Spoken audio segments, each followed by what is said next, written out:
Welcome everybody to our Tech Talks for May 15th, 2024. My name is Terry Adamson. I'm the Technical Director with Fenestration Canada. We have a session today that is focused on the hinged door market, and I'd like to welcome and acknowledge our sponsor for this session, Open Janela Software. We appreciate their support. So Fenestration Canada is pleased to increase our activity and outreach to the hinged door suppliers and pre-hangers industry. Today's session is part of our commitment to that segment of the industry. Fenestration Canada has recently launched a focused hinged door committee. I'd like to welcome our chair, John Grilly with ODL, to update that activity and introduce today's session and guests. John? Thanks, Terry. Welcome, everyone. It's great to see so many familiar names on this call. First of all, I'd just like to introduce who are the members of this door group are. Terry Adamson from FenCan, JF Kogovsek from Maxim and FenCan, Scott Stevenson from Amesbury Truth, Sean Greenhill from Mitri, Isabel Clowley from FenCan, and myself. Just a little bit about our committee and our activity. Our door group, formed earlier this year, meets online on a monthly basis to discuss topics and issues that impact our FenCan exterior hinge door pre-hangers. One of the results of these meetings, as Terry said, is this particular, let's call it door-centric tech talk. The goals of this committee are twofold. The goal of this door group is to engage pre-hangers throughout Canada who have special requirements, especially when it comes to certifications and meeting a wide variety of codes and regulations. In the past, there has been a tendency to focus more on issues related to windows, which is great. There's no issue with that, but we were paying less attention to what impacts exterior doors. However, with more and more companies in our industry producing pre-hung doors, we want to show what FenCan can assist with when it comes to making sense of the plethora of codes and regulations. One of the things that we talked about recently at our door committee is basically just offering an incentive to get new members.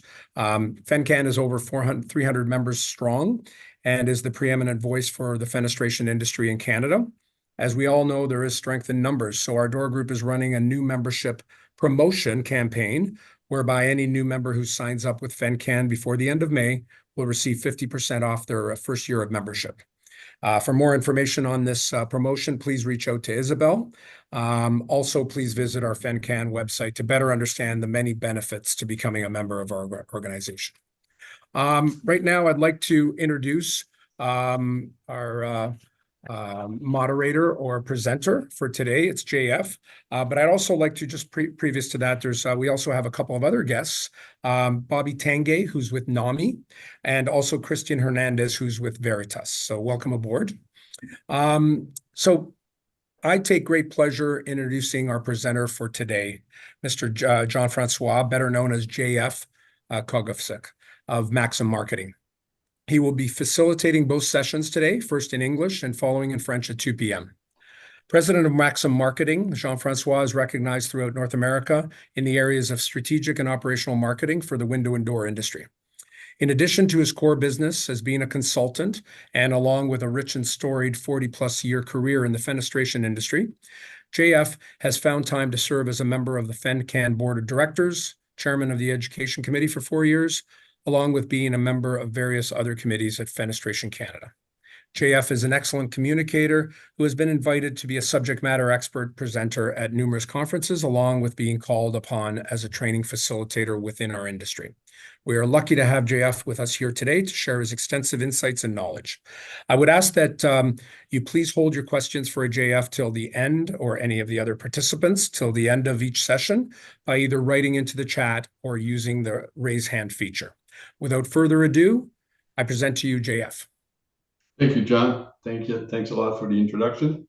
By the way, you can ask your question at the end of each section. We got 4 sections today, so we'll have a time for discussing each section, so you don't lose your question when it's too long before you can ask it. So don't worry for that. I will ask for question at the end of each section. So today we'll try to answer your the question you're afraid to ask, or you never ask, or you don't even know you should ask, okay, about the hinge door code standard and certification and all this. So let's start right now. First, thanks Open Janela for being a sponsorship to that Tech Talk. Without them, we couldn't do that. Thank you.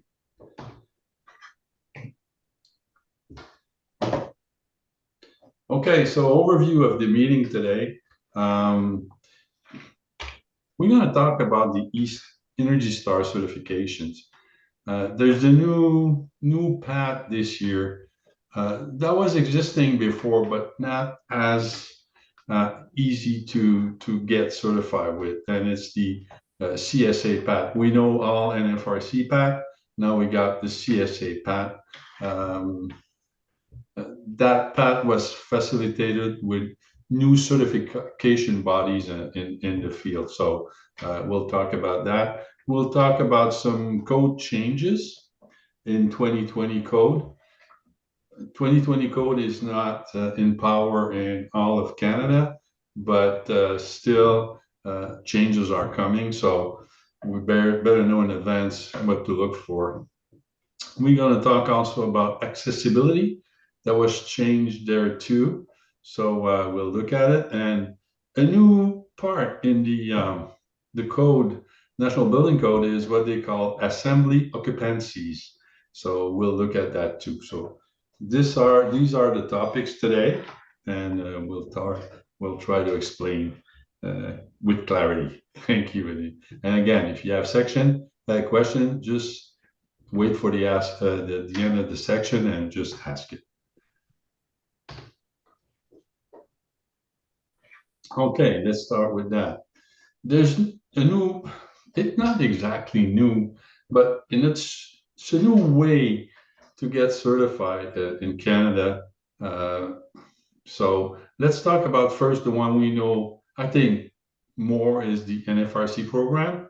So the program is based on the ENSI NFRC 100 2023 for U value, and NCNFRC 200 2023 for the solar heat gain coefficient and the visual transmittance. It's Canada and US, so if you are certified through an FRC path, you'll be able to sell on both sides of the border. You need to have simulation and validation testing. So you need both to be certified with NFRC. And they will recognize only the imperial U values. We can, label the metric U values, but they will recognize the U value in imperial only, or inch pound. I don't know how to call it.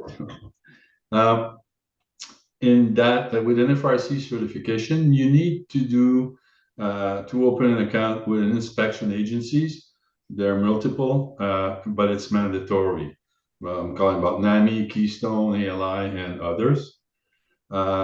Those inspection agency will inspect your facilities and make sure that you do the thing you should do and you told that you're going to do, if we're talking about the quality manual.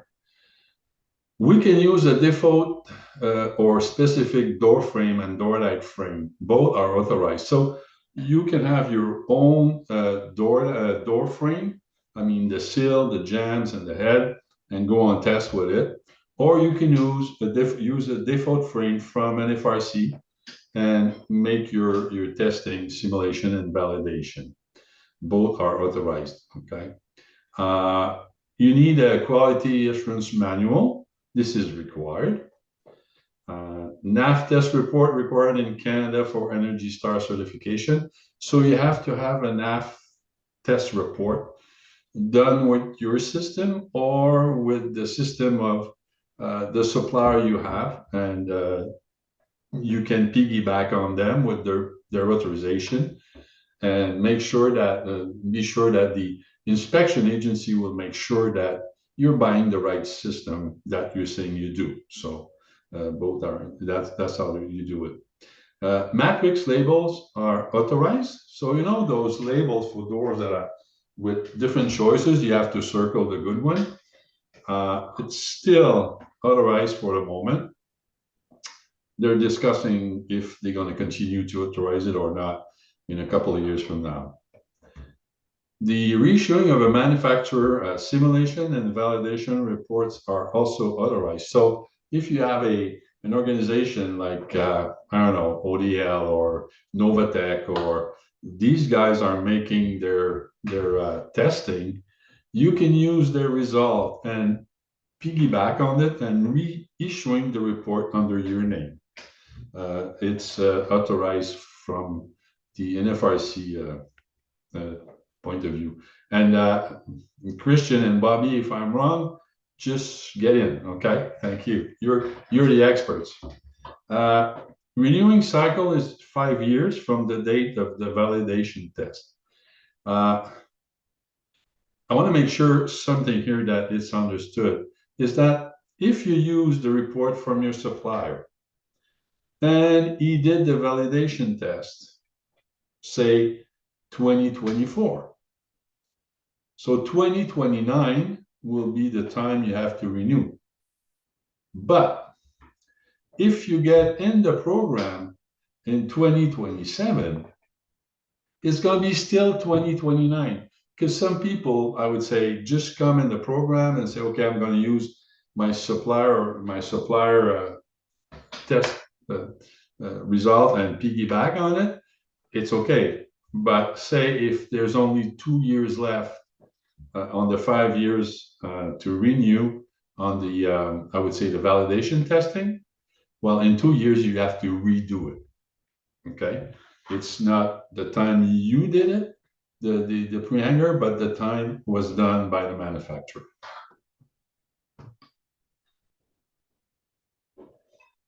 Okay, from CSA group or the certification through CSA A440.2, it's the same program for evaluating and for determining the U value and determining the solar heat gain coefficient and visual transmittal. If you're certified through NFRC CSA PAT, it's Canada only, so it won't be certified in the United States. So it's a good choice when you sell only in Canada, but if you sell on both sides of the borders, you should stick with NFRC. You need the simulation report only.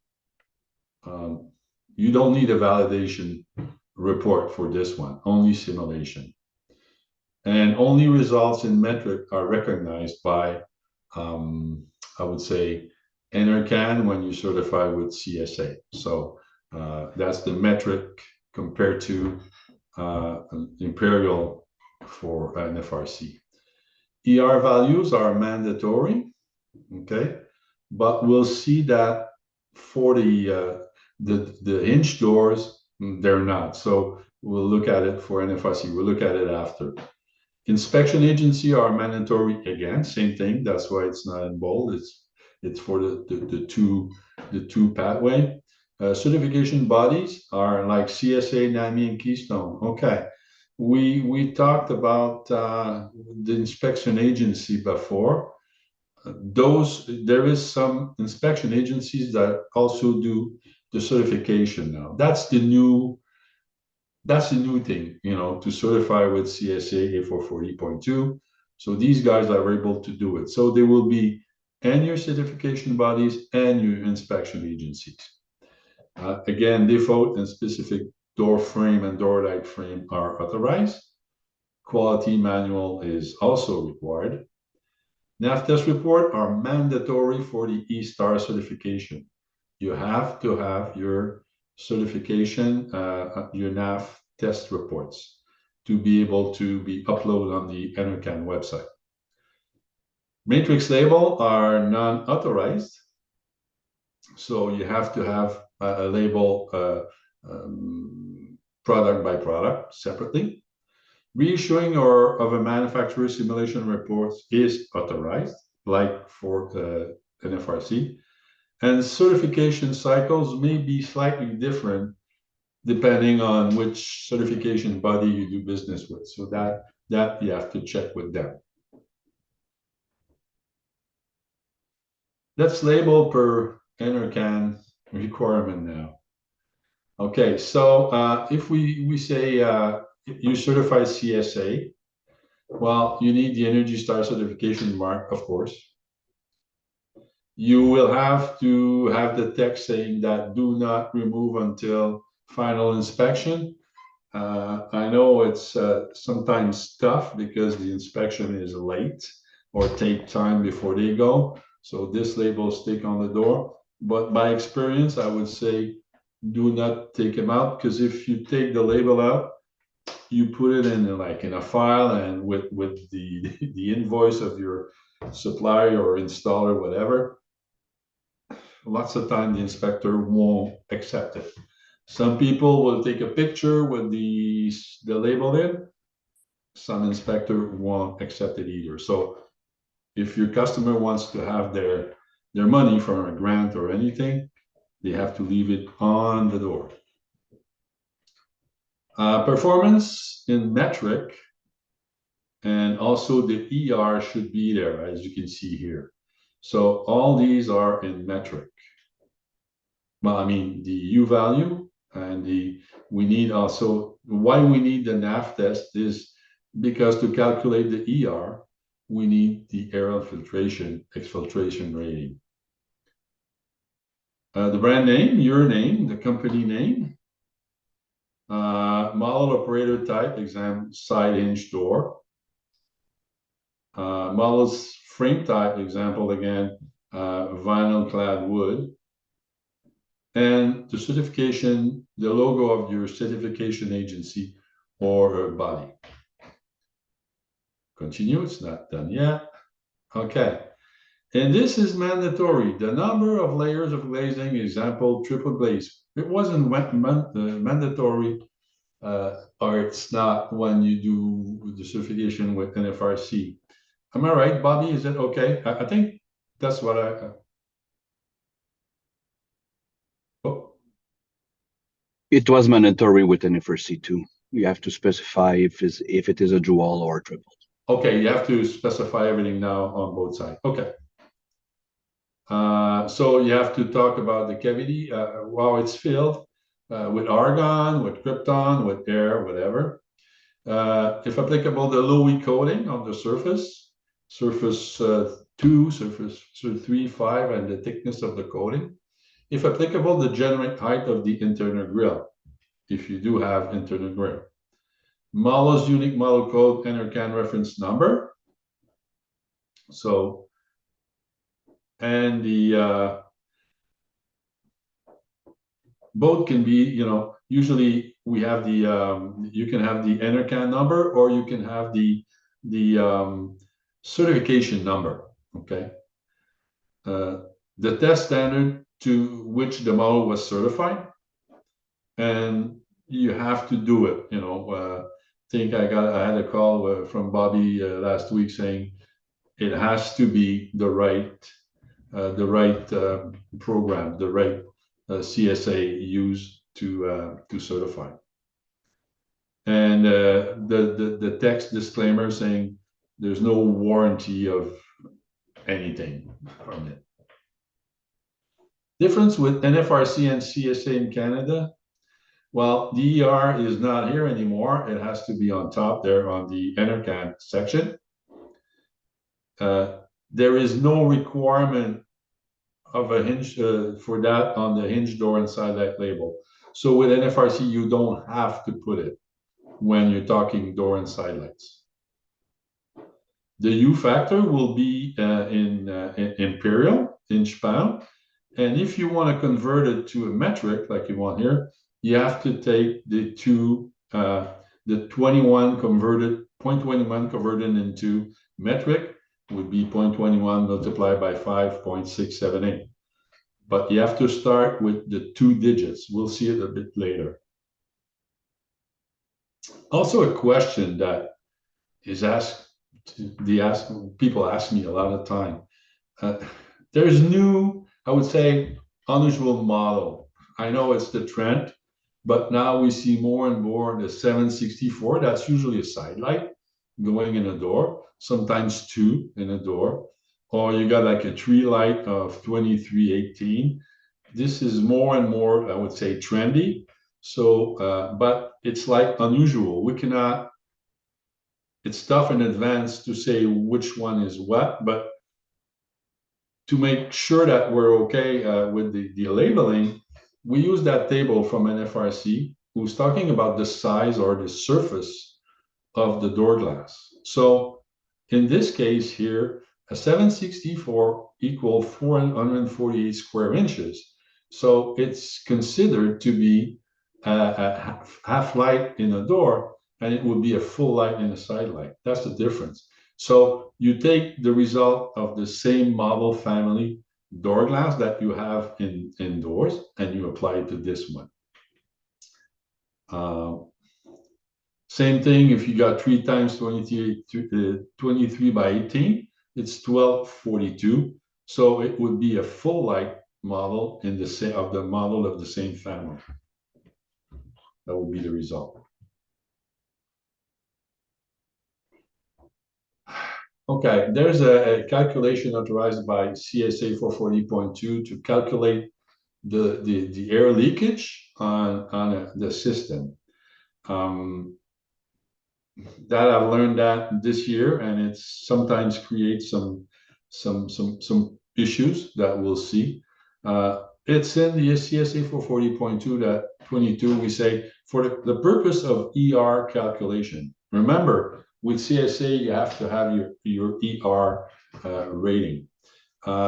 If the individual fenestration system type has not been rated separately, say you have an assembly of a door and a door light, but has been tested together.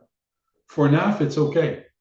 But now, if you did not, it is permissible to divide the air leakage of the entire assembly by area, so for each component. And it may sometimes, I would say, punish the side light rating. So, say for example, remember when we started with NAF a long time ago, we're saying if you test a big system with a lot of components all together, like example G, you take that system here, it will cover, if the results are okay for your market, it will cover all those different combinations. So you would take the rating of that that system. Again, if it meets the requirement of the market you sell your product to, it will cover all the others. If it's not, then you go smaller or individual. But the way we calculate now, what I say for CSA, so you would take, say for a door and a side light that were not tested separately. You take the total of the air leakage rating, and you divide it by the surface of each component. So it's going to penalize the side light because the side light is smaller in surface for the same air leakage rating. So sometimes it creates that the side light won't go through, won't be certified as per CSA 440.2, but the door will. So why I say that, if you have to go on test for NAF, go separately. And the way to do it, it's easy. You go with the door and the door light with one sample, and you will test a door by covering the side light, and then you will test the side light covering the door. So one sample can do the both tests. So it's just a suggestion because we saw a lot of issues this year because of the testing was done on bigger combination. Am I okay, Christian, so far? Thank you. Okay. So another thing you have to do, I said it before, for an FRC, if you want to have a metric U value, you start from the 2 digits, 0.21 imperial, multiplied by 5.678. On the other side, if you go with CSA and you want to convert that 0.21 into a metric value, you have to take 6 digits after the dot. So it will be 121. The thing is, for the same U value in imperial, we got different value in metric. You should watch that because certification agency are checking that. So if you start again from an imperial value to transfer it into a metric value, take the 6 digits after the point.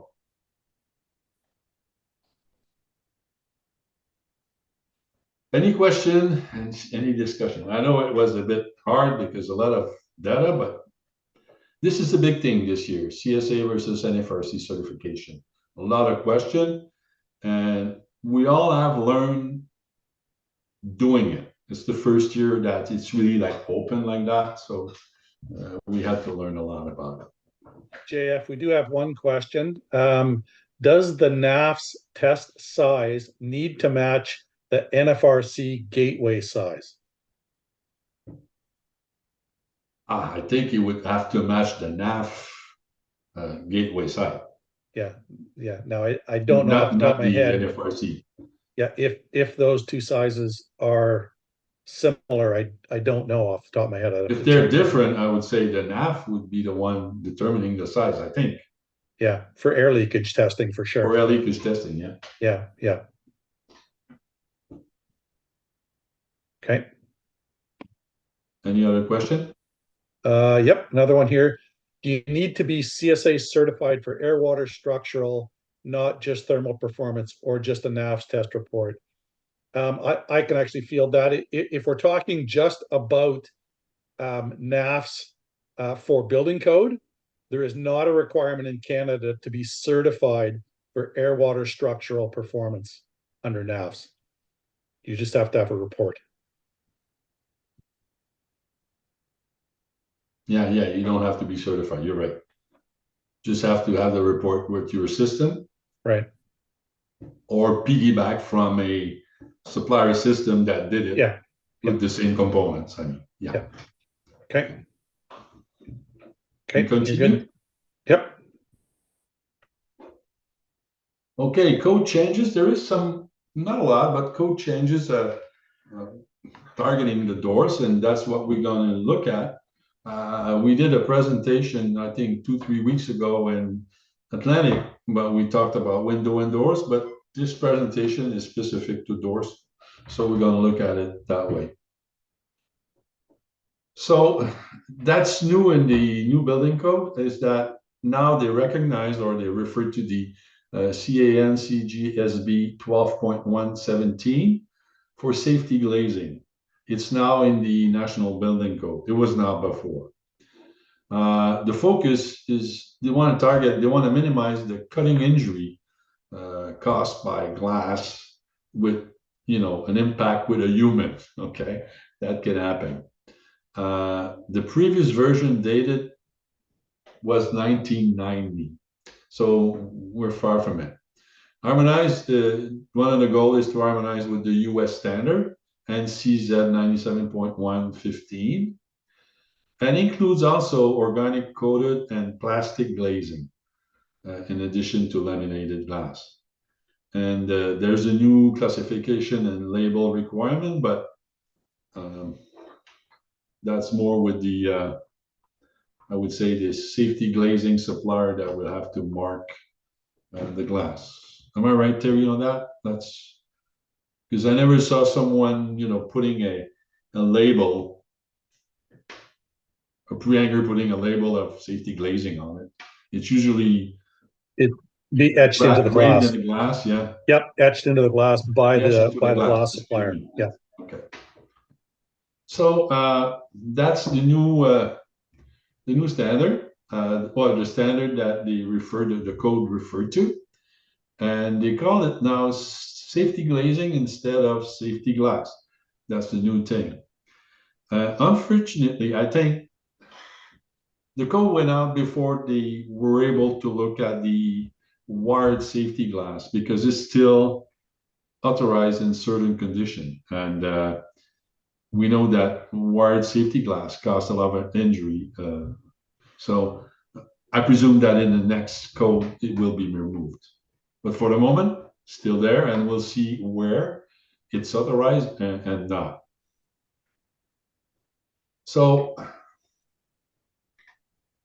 like in this section, in the part 3 of the code, we say, I think I got it bigger, yeah. A glass door shall be constructed of laminate or tempered safety glazing conforming to the standard, or wired glass. So it's still there in the building code. And glass in a door and a sidelight that could be mistaken for doors within the entrance of dwelling shall conform to requirement of 9614 that we'll see right after. Okay. So this is new in the code. Type of glazing, protection glazing, that's part 9, so more residential. Again, wire glass is still authorized, okay? So glass side light greater than 500 millimeter wide should be with safety glazing in it. And it also, except as provided for glass and entrance door or dwelling units and public areas, have to have, safety glazing or wired glass, So still permitted in the 2020 code. Also, another change is the door hardware positioning in part 9 being residential. A door latching, locking, and opening mechanism in 2020 should be installed 900 millimeters to 100 millimeters above the finished floor. And I'll let Terry talk about it after, but just a bit. But just to say that in the 2015, it was 1200 millimeter above 1200 millimeters. I tested 2 of my doors here, and if it was a new building, I would not be compliant. Okay, because it's over 1100. I would say under 1200, but over 1100. I don't know if you check that, but it's only like 2-3 inches. So yeah, Terry, you told me something about that. That's the big problem is the finished floor, right? Yeah, we're running into some issues and getting some feedback from some members that are having a challenge with these numbers. Particularly in Alberta is where I'm hearing most of it. It sounds like there is maybe some increased enforcement already happening in Alberta. And part of the challenge is when you build and supply that door, you may not know what the floor is. So give you an example, maybe you build a door and if the floor was 3/4 inch wood, maybe you would just meet those numbers between 900 and 1100. But if that floor was maybe 1/4 inch tile, maybe you might not make it at that point. So, it's such a fine value to meet that there are some challenges when the flooring types impact what that finished floor dimension is to the hardware. So we're digging into it, trying to figure out some of the background of this. I've actually reached out to Codes Canada to get some of the meeting minutes from when this was dealt with back in 2015-16 when they were making changes to the 2020 code. So this is in progress right now to try and get a better understanding of it and what the impact is and where the means of egress focuses. Is that now every door or is that specific to a quote unquote means of egress door? So this one's a bit up in the air, just trying to get some interpretation and a better understanding of the impact to door hangers. Yeah, when Terry told me that, I was seeing myself installing doors, and you would have to know in advance what's going to be the thickness of the floor to be able to put the door at the right level. I mean, if you got a 3/4 inch, 3/4 inch hardwood floor, you have to put your door 3/4 inch over the plywood. I would say, like, to match it. So yeah, it can be a problem. Any question on that section? I know it's not a lot of things, but they're important. So And then actually just a comment came in, which is really interesting. I've not thought about this. The inside floor could be at a different height than the outside floor. So are these dimensions required to be, met on the interior and the exterior? Because, is a means of egress door, do those requirements apply to means of entrance? I kind of doubt it. I think the interpretation would be that this is an interior measurement because it's an egress situation directed more at accessibility requirements. do we think? I'm not sure. I thought about this this part or this restriction is that only for egress, or it can be only also for accessibility?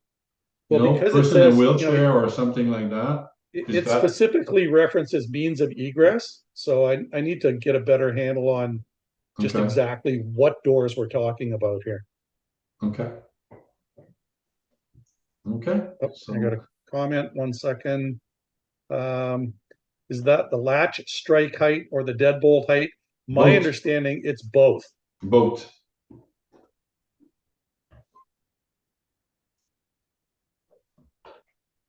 Because if the deadbolt was locked, and typically the deadbolt would be above the handle, of course, that would also need to be reachable at those heights. Yeah. I don't know why that was, a new part of the code. I mean, Yeah, 1200 again, was okay too. I'm doing some digging, trying to get the minutes from those discussions. And There must once be a reason. I'll have a better handle on it. Don't make that kind of changes if it's not a reason there. There must be a reason. I'm sure it's an accessibility item, which is Accessibility. gaining a lot of traction and activity in the code's development. Okay, so let's go there. Accessibility. Sometimes we think it's accessible, but you can see the picture there. It must be tough anyway. Okay, accessibility, access to exit door with increased. So where you have access to an exit door, the size of the clearing that you need between the door, the opening has to be 850 millimeter now. It was 850, it was 800 before. Again, I tested 2 doors that are 36 inches. One would comply, the other one not. And the reason is that the one that comply opens 90 degrees, more than 90 degrees, almost 120 degrees or whatever, 160, and that's the reason it cleared. But if not, like you go in an apartment, usually you got a closet on one side or a wall or whatever, it won't open more than 90 degrees. And with the handle knocking on a door stopper or whatever, well, with 36-inch door, depending on the weather stripping system, you won't get to 850.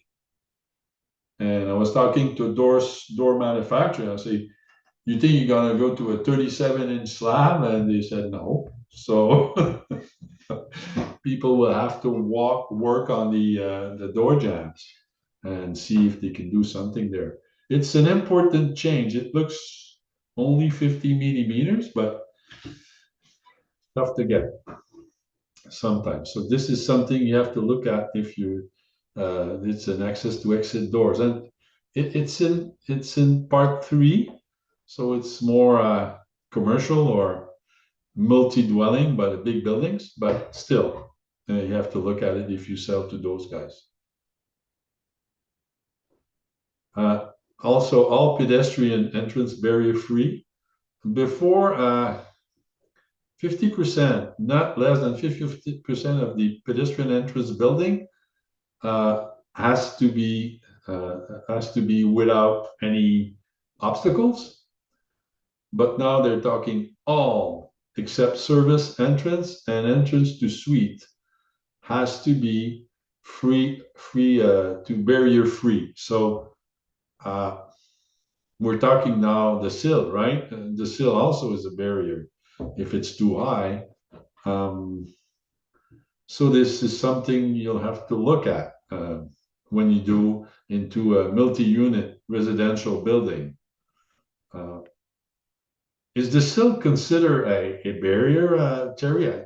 That's the only thing I can see. I mean, Yeah, when you get into the requirements of sills, the number is 13 millimeters that they use as okay. being a quote unquote accessible door sill.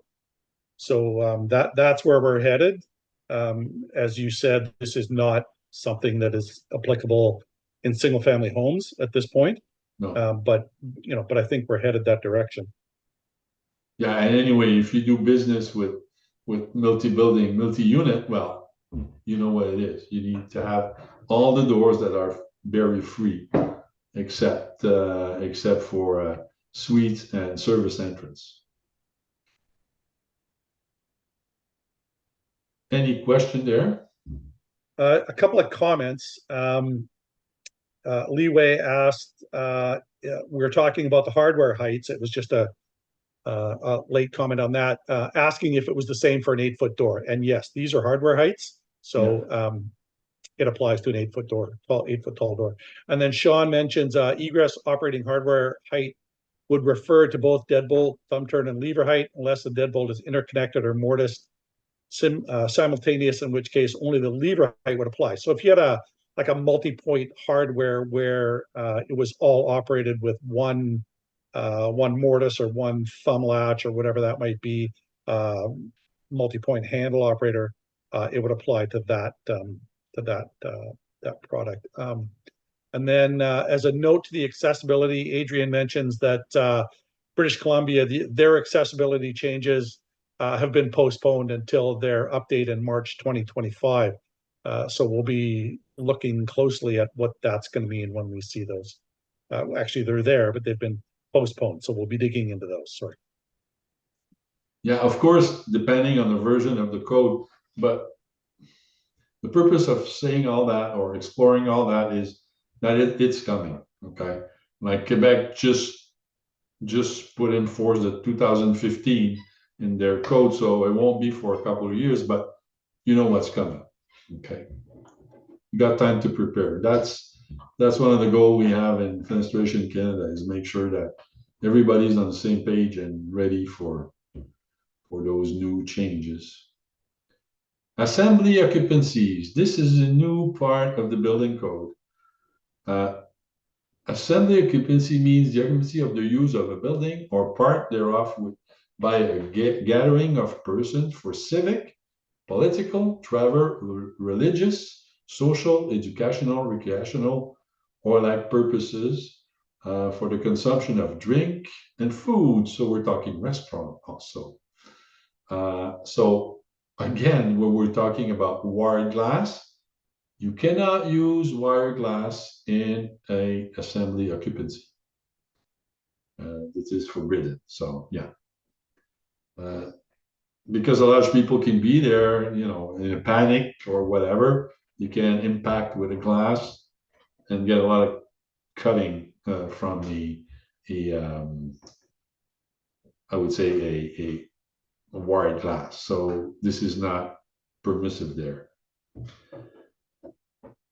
And wired glass cannot be used at tubs and shower or below 15-25 millimeters in part 3. So again, Al Yogelis made that nice graphic that explained everything. So if the bottom exposed edge of the glass is above 15-25 millimeters, then you don't need to have safety glazing. And if it's not wider than 75 millimeter, it again don't need to be a safety glazing.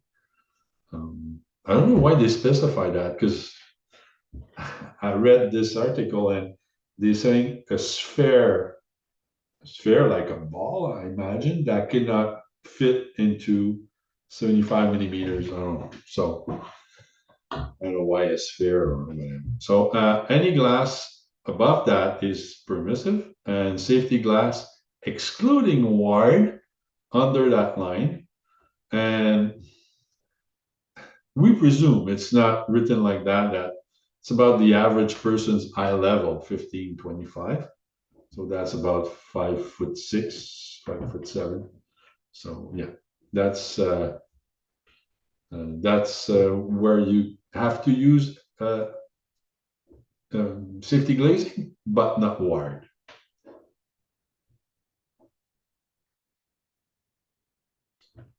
Any question or discussion about that? Nothing specific on that item, but there was another question that was really interesting that came in on the hardware height. Yeah. Does the egress apply to patio door handles as well? I would interpret it to be yes. You know, if that door is a access to egress door, that height limit for hardware would apply on a patio door as well.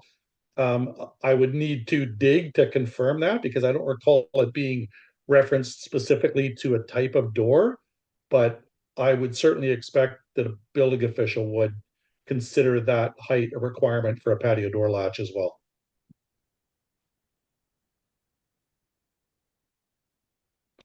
Okay, go ahead. I'm done. Okay. Before we continue, I would like to thank again Open Janela for sponsoring this event. And thank you, Bobby Tanguay and Christian Hernandez, to be on the panel, just to check my back. Thank you, guys.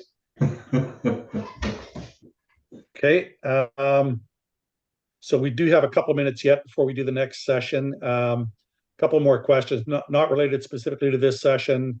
Can auxiliary testing be omitted?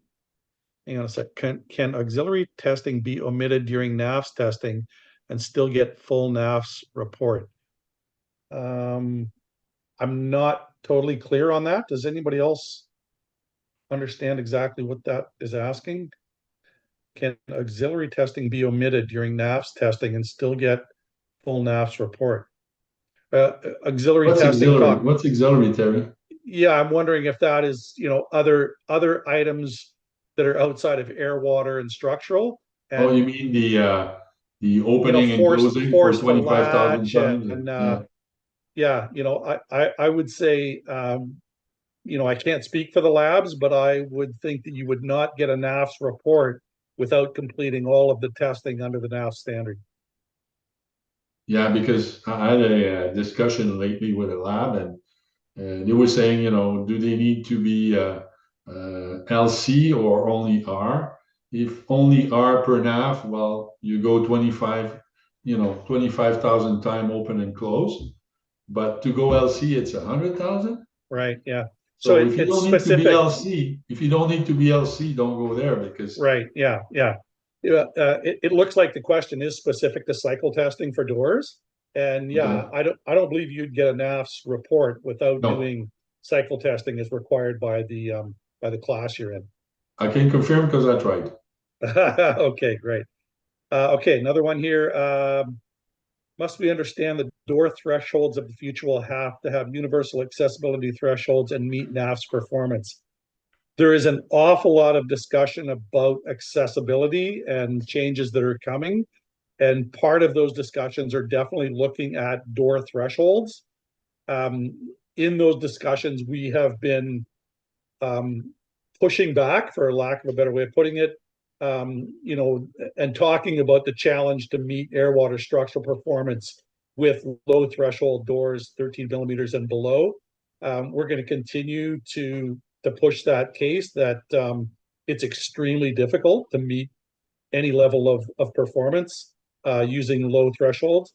I'm not saying it can't be done, and there may well be some guys out there that are doing it, but we're going to continue to push back in that, you know, if the product needs to meet a certain NAFS performance, doing that with a low profile, quote unquote, door threshold is definitely going to be a challenge.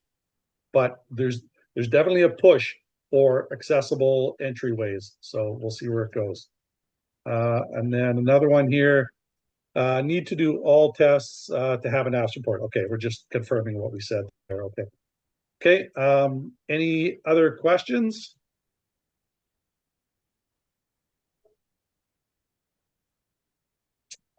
Okay, so that's that for that session.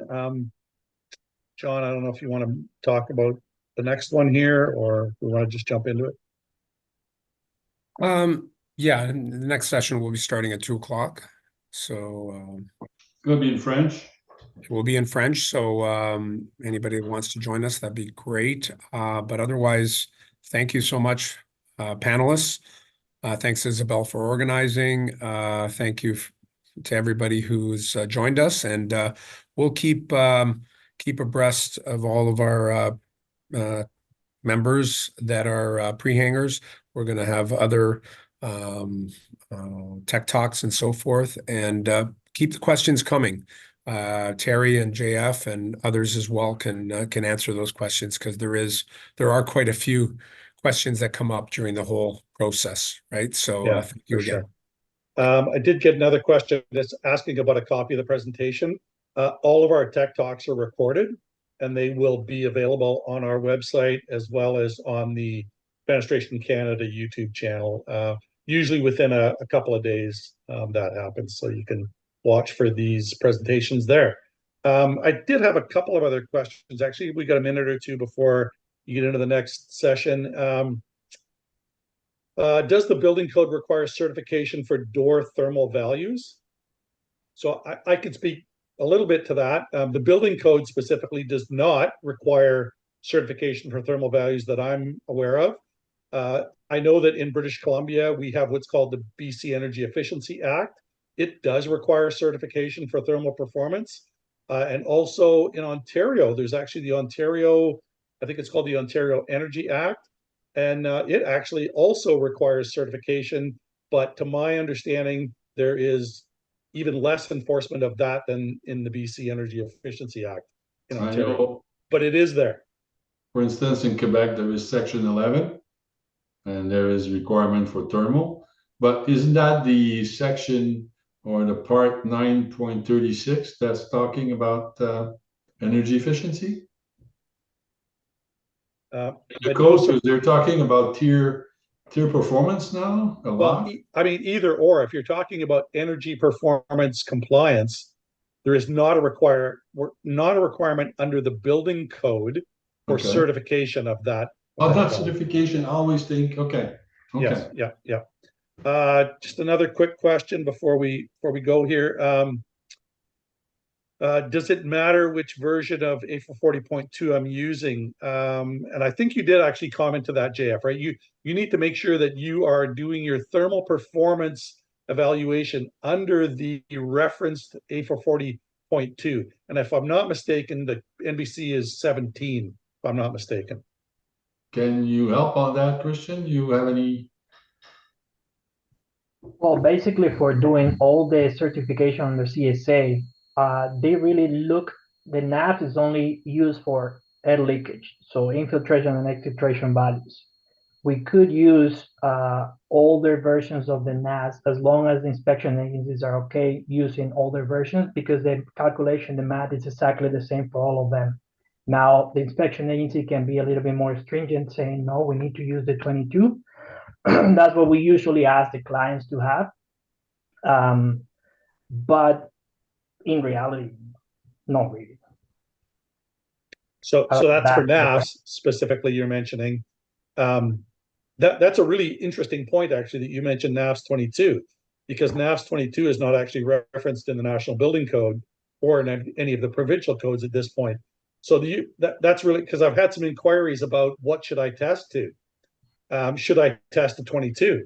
And my response is always to talk to your lab, and if possible, test to 17, which is referenced in the National Building Code, and test to 22 if you can, because that's going to give you a longer life of your test reports. Correct. But for NAFS compliance under the National Building Code and the provincial codes, NAFS 17 is what you need to be testing to.